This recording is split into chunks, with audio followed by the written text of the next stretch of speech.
democracy of Great Britain alone faces the enemy. Mr. Churchill's courageous estimate of the grim position inspired the whole English-speaking world. Speeding up the call to arms, we have registered more men in the past 4 weeks than in the previous 4 months. If necessary, they can begin training without uniforms or equipment, but the supplies are coming. Already 1.25 million are in the army. Behind them line up 500,000 local defence volunteers. Ernest Bevin, Minister of Labour, dynamic organiser, has Labour 100% behind him in the speed up he set going on taking office. Manpower clocks in en masse to accelerate the machine of war. Lord Beaverbrook, man of genius, turned his unbounded energy into aircraft production. It wants something like a miracle to overcome the lag caused by 5 years ease-up, but Lord Beaverbrook will perform it. Herbert Morrison, Minister of Supply, third of the production trinity, has supercharged the whole industrial machine. This government is attempting in a few weeks to repair the tragic omissions of years. Events well nigh unbelievable have galvanized the country into a productive effort that mocks the word impossible. Anti-aircraft of all kinds is ready for anything the near future may have in store. And against the day when we attack once more, tanks in thousands are coming along. The first batch of Canadian destroyers has arrived at a British port. By the time you see this screened, they will be shouldering a share of the tense sport of hunting down enemy craft.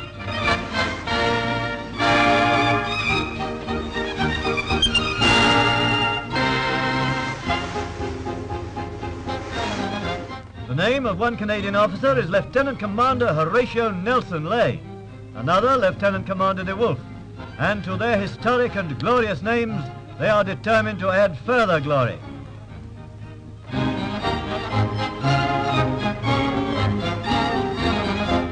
The port's Commander-in-Chief goes aboard to welcome this efficient and useful addition to the Navy of Britain, a contribution fully worthy of a ceremonial inspection.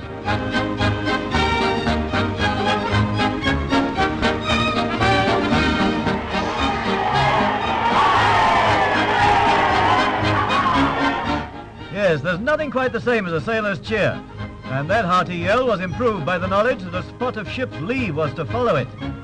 The men of our forces have adopted that excellent advice, live each day as if it were your last.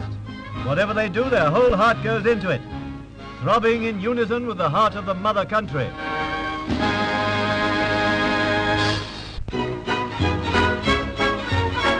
Signs of the times. A mass meeting on College Green, Dublin, is addressed by 3 antagonists of yesterday. Mr. de Valera, who calls for Irish unity in a time of emergency charged with menace to Ireland, Mr. Cosgrave, who supports the appeal before an audience of thousands, and Mr. Norton, the Labour leader. All 3 speakers have observed the fate of small neutrals. They ask for thousands of men to come forward, recruits for the army, volunteers for other defence forces.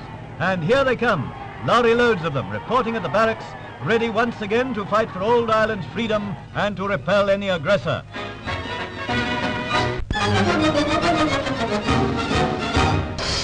Supply Minister Bevin said that no man or unit should be sent to fight without full equipment.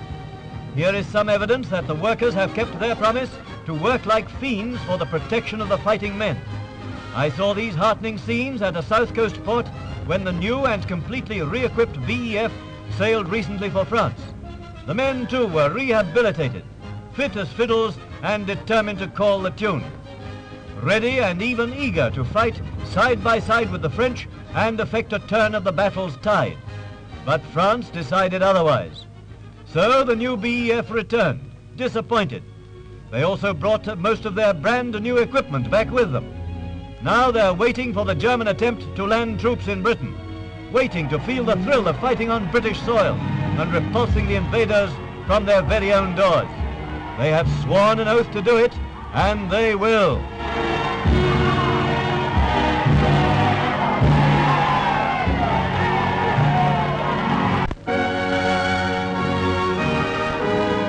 A royal, charming, stimulating visitor arrives at a military hospital. Her attractive dress and hat will doubtless be noted by the ladies. With bouquet, the ensemble of pleasing beauty is enhanced. After weeks of ugly fighting, the wounded of the B.E.F. look somewhat greedily upon a vision of this kind, and the easy charm of the Duchess of Kent is such that when the occasion demands, her sympathetic, engaging smile can bring a lump to the throat, and her sympathy here was very womanly. At another hospital, naval ratings receive an afternoon call from the Duchess of Gloucester. First of all, the nurses, rightly enough, were given their meed of praise by an inspection.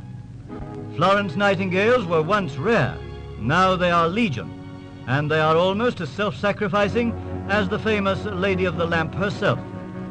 This Duchess, too, has infinite appeal. Her charm is of the extremely gentle kind. In it there is a shy quality which won the hearts of these men, the men who have risked and will, if they are permitted, again risk their lives for the women of Britain, from whom these two well-loved duchesses are royal delegates.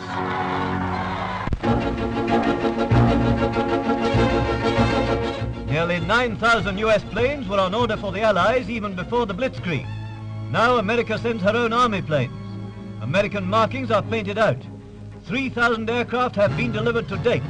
That number will soon be dwarfed as the flow of fighters, bombers, reconnaissance planes swells it by thousands weekly. 5,075s, the famous field gun, have been shipped across with big ammunition stores.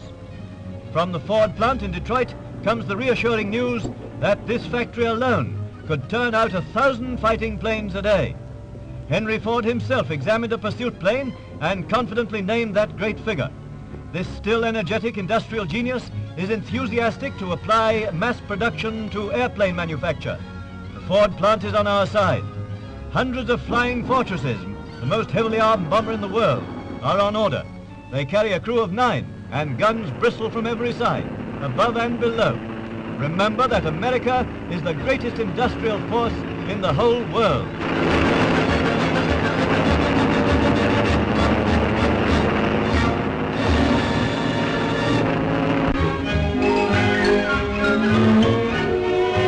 Yes, there's no doubt that parents of southeast England are showing a fine unselfish spirit in allowing their kiddies to troop off to places of greater safety.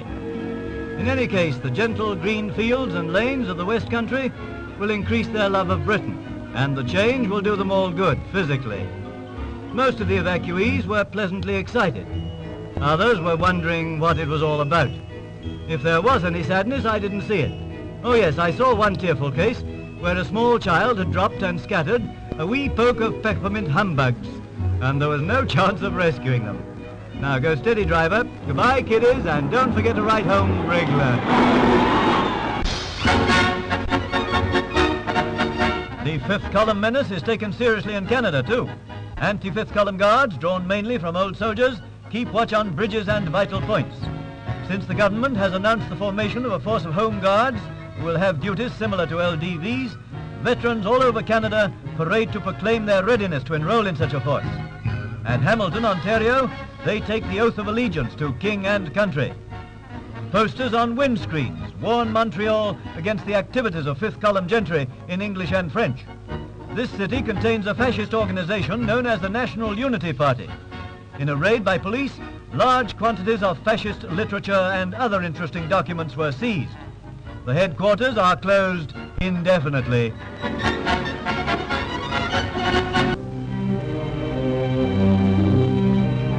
Well, the Navy is still here, and the gallant small ships, whose crews do such hazardous work, keeping the seas free for the larger guardians of our shores and possessions. All seamen dread mines. These craft have been cutting them adrift from their invisible moorings, otherwise sweeping them. Now they have just reached the stage where the diabolical instruments have to be destroyed by gunfire.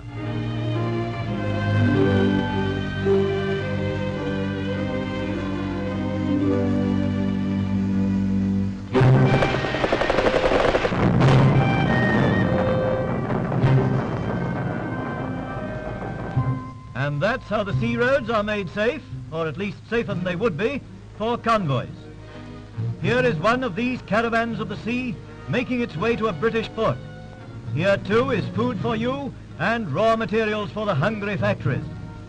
Hundreds of thousands of journeys have been made with comparatively negligible losses, and there's a reason: the Navy. Hardly one of these journeys passes without some attempt by the enemy to bring that disaster. Their failures are many. Their successes are as rare as bees in amber, and as unimportant.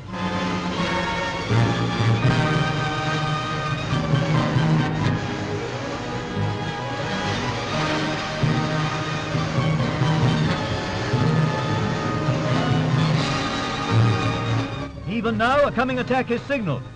Enemy planes begin to swoop like vultures in anticipation of a ghastly feast.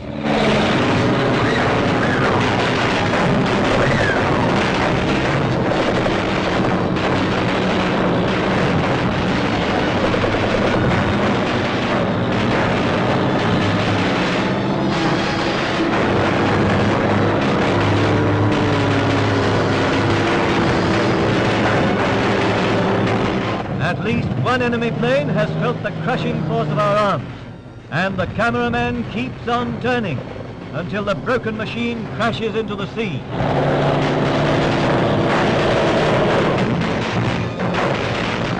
Anti-aircraft gunfire, together with effective and swift action of coastal patrol fighters, has again proved superior to the enemy attacks. None of our planes was lost or damaged in this engagement, and no ship was hit. So if doubts assail you, as well they may in these days of shocks, think of that vast, powerful archipelago of floating fortress islands that we call the Navy, which unceasingly protects the British Isles, the innermost, greatest, and most impregnable fortress of them all.